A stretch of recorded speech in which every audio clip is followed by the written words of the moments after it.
I am waiting for Sir to join of Guide IAS.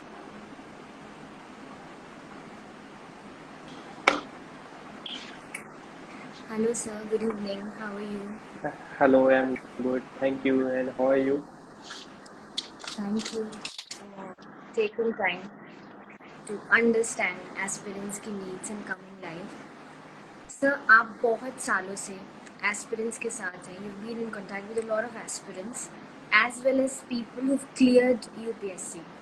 तो आप क्या what approach you've seen like regular failures से वो लोग कैसे डील कर पाते हैं?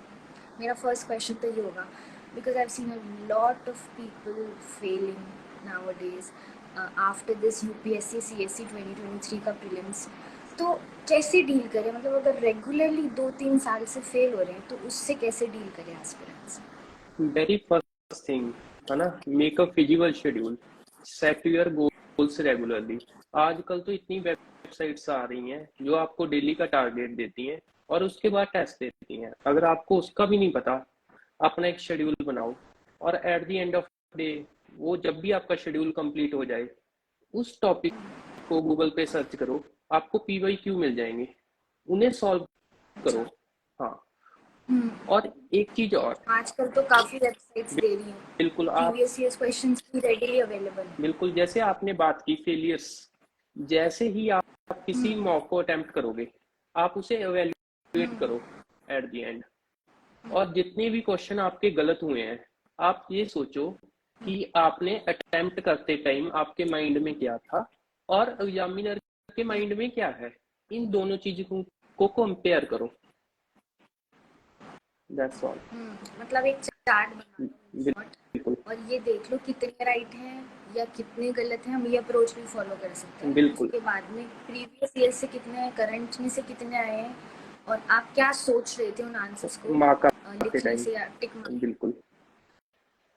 सर एक और क्वेश्चन आता है कि क्या हम सेकंड ऑप्शन लेके चले एग्जाम में? बिकॉज एक IAS ऑफिसर भी थी, उन्होंने बोला था कि इट्स वेरी इंपॉर्टेंट कि आप एक ऑप्शन लेके चलो लाइफ में, सो दैट अगर फेलियर्स होते हैं तो आप लेट बैक नहीं हो जाओ, मतलब you are not left with anything.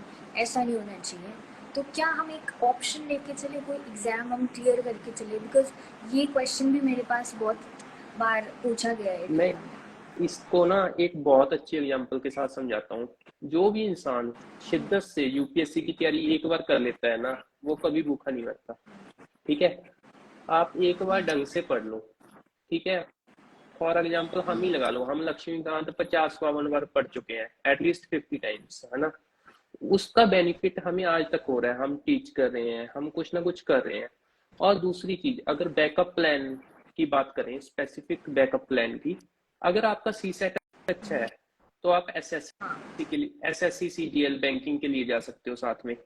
ठीक है, आजकल तो अगर आप मेंस में देखो CGL के, तो जीएस का भी इक्वल पार्ट हो गया। पहले मैथ्स और हाँ, इंग्लिश होता था, अब पैटर्न चेंज हो गया। सीजीएल की जीएस भी काफी अच्छी आने लग गई आजकल. काफी अच्छी है। अगर आप डेली का द हिंदू देखो ना, मतलब बहुत सारे क्वेश्चन एडिटोरियल में से उठाए गए हैं इस बार CGL की शिफ्ट पे। एग्जैक्टली. इवन यूपीएससी के क्वेश्चंस भी मेजरली एडिटोरियल से आते हैं. एग्जैक्टली। तो एक बैकअप अपने माइंड में बना के रखो, पहले 2-3 साल शिद्दत से यूपीएससी को दो, उसके बाद आपके पास स्टेट पीसीएस है और स्टेट के एग्जाम है, नैब तहसीलदार पटवारी हो गया, बैंकिंग है, SSC है। उसके बाद सोचो, स्टार्टिंग में आप बैकअप प्लान मेरे अकॉर्डिंग मत लेके चलो, 2-3 साल शिद्दत से यूपीएससी को दो। अच्छा सर, एक और क्वेश्चन था कि जैसे 2023 का जो प्रीलिम्स है उसमें काफ़ी चेंज हुआ है पैटर्न में. ऐसा देखा गया है कि मैथ्स ओरिएंटेड हो गया है थोड़ा पैटर्न. तो इस पेपर को देखते हुए हमें क्या अप्रोच फॉलो करनी चाहिए for the next coming years 2024 and onwards? जैसे कि पता ही है, प्रीलिम्स में 2 पार्ट होते हैं, एक जीएस का और दूसरा सीसेट का। जब 2017-18 तक हम भी पढ़ाते थे ना, मतलब मैं भी बोलता था कि अकेली मॉडर्न हिस्ट्री कर लो अच्छे से और मिडिवल और एंशियंट का स्पेसिफिक पार्ट कर लो। आजकल वो अप्रोच आपकी काम नहीं करेगी।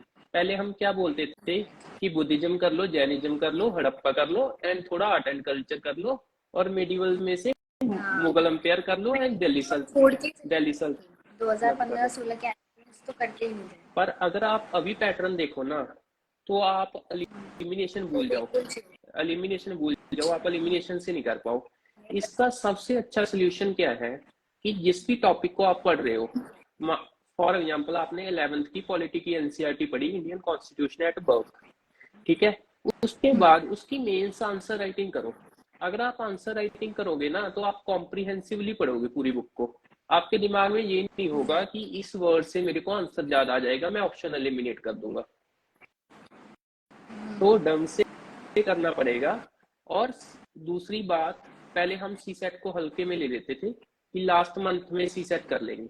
हाँ, कुछ मतलब प्रीवियस ईयर्स बोलते थे एस्पिरेंट्स और जो सिलेक्टेड लोग थे कि प्रीवियस ईयर के पेपर कर जाओ लास्ट के एक हफ्ते में तो आपका सी सेट निकल बिल्कुल जाएगा। नहीं। अब तो बिल्कुल अप्रोच अगर आप इस बार करेंगे, क्वेश्चंस देखो, 6 महीने कम से कम सी सेट करना पड़ेगा। इस बार क्वेश्चंस देखो ना, तो कैट लेवल के क्वेश्चंस पूछे गए हैं यूपीएससी में। इवन इंग्लिश भी अच्छी थी बिल्कुल और मैथ्स तो अच्छी थी। बिल्कुल बिल्कुल। तो आपको अच्छे से प्रैक्टिस करनी पड़ेगी, at least 20 to 25 marks CSAT के। जीएस के तो आपको हाँ, लगाने ही अलग से पड़ेंगे। लगानी बिल्कुल पड़ेगी। जैसे जीएस को हम टाइम देते थे वैसे हमको अब सी सेट को भी इक्वली टाइम डिवोट करना बिल्कुल पड़ेगा। बिल्कुल। सर एक और क्वेश्चन है कि जैसे लाइब्रेरीज का प्रचलन आजकल आप देख रहे हैं बहुत चलता जा हम्म। रहा है, तो एक क्वेश्चन ये था कि क्या हम घर बैठ के बेटर पढ़ाई कर सकते हैं या वो जो लाइब्रेरीज का माहौल है कि ऐसा बोलते हैं शांति मिलती है, तो वहाँ बेटर या प्रेफरेबल होगा पढ़ाई मैं करना। इसके दोनों एंगल बता देता हूँ। लाइब्रेरी वैसे पर्सनल चॉइस है ना, वेरी करती है एस्पिरेंट टू एस्पिरेंट। कुछ लोग ऐसे होते हैं है ना, जिनके घर पे कंडक्टिव एनवायरनमेंट नहीं होता, पढ़ाई वाला माहौल नहीं होता, कभी रिलेटिव्स आ गए है ना, कभी कुछ हो गया, कभी कुछ डिस्ट्रैक्शंस होती हैं। उनके लिए लाइब्रेरी बहुत अच्छा रोल प्ले करती है, उन्हें डिसिप्लिन मेंटेन करने के लिए। और कि 8 घंटे पढ़ना है तो लाइब्रेरी जाके वो 8 घंटे पढ़ेंगे ही। ज्यादा से ज्यादा आधा घंटा फोन चला लेंगे, वहां 1 घंटा फोन चला लेंगे, इससे ज्यादा स्क्रॉल नहीं कर पाएंगे। एक ह्यूमन टेंडेंसी है, अगर हमारे साथ वाला पढ़ रहा है तो हम अपने तो आप पढ़ेंगे। हमें भी और पढ़ेंगे, सही दूसरा बात एंगल ये है कि कुछ लोग ऐसे होते हैं कि जो घर बैठ के अच्छे से पढ़ सकते हैं, तो है। उनके लिए वो अच्छा है। वो तो ये इसी कंसंट्रेट करके पढ़ते बिल्कुल। हैं, काफी आवर्स घर पे निकाल लेते तो हैं, सेल्फ मोटिवेटेड रहते हैं। तो I believe library is a personal choice है ना। सर लास्ट में आप कुछ मैसेज देना चाहेंगे एस्पिरेंट्स को, बिकॉज आप पढ़ाते हैं, काफ़ी अच्छा पढ़ाते हैं, मैंने देखा आप टेस्ट सीरीज भी चलाते हैं, तो कुछ आप मैसेज देना चाहेंगे। मैं कुछ टिप्स दे जाता हूँ, है ना। एनसीईआरटी को कभी स्किप ना करो। अगर आप क्वेश्चंस देखो ना 23 के भी जो पेयर्स वाले थे, both pairs are correct, 3 pairs are correct, उसमें भी 2 क्वेश्चंस डायरेक्ट आपके एनसीईआरटी में से थे। और दूसरी चीज, जो रेडीमेड मटेरियल आता है कि न्यूज़पेपर के लिए वीडियो देख लो, वो वीडियो देखो अच्छा है, बट देयर इज नो हाँ, substitute of Hindu, there is no news substitute of newspaper. उससे आपके एग्जैक्टली। उससे आपके 2 फायदे होते हैं। सबसे पहली चीज क्या है कि आप कॉम्प्रिहेंशन में हेल्प होती है आपकी सी सेट में।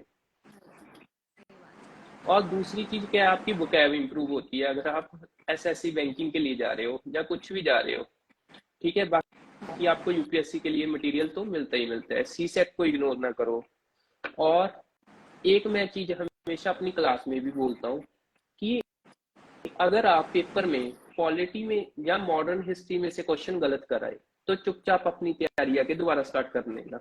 ये ना सोचना कि अपना प्रीलिम्स एग्जैक्टली, क्लियर हो जाएगा। हार नहीं मानते। ये आपके कोर सब्जेक्ट्स हैं, इनको आपको हर हाल में करना ही पड़ेगा। और टेस्ट सीरीज अच्छे से लगाओ जैसे मैंने बोला। उसके बाद एवेल्युएट करो, कंपैरिजन करो कि आपकी गलती कहाँ रहेगी और एग्जामिनर के माइंड में क्या था। अगर आप इन दोनों में कंपैरिजन करोगे ना, तो पेपर में एलिमिनेशन करना काफी इजी हो जाएगा। Thank you so much sir live आने के लिए और एस्पिरेंट्स को गाइड करने के लिए। हम नेक्स्ट सेशन काफ़ी जल्दी करने बिल्कुल वाले बिल्कुल, हैं। Thank you thank for you. Having me there. Thank you.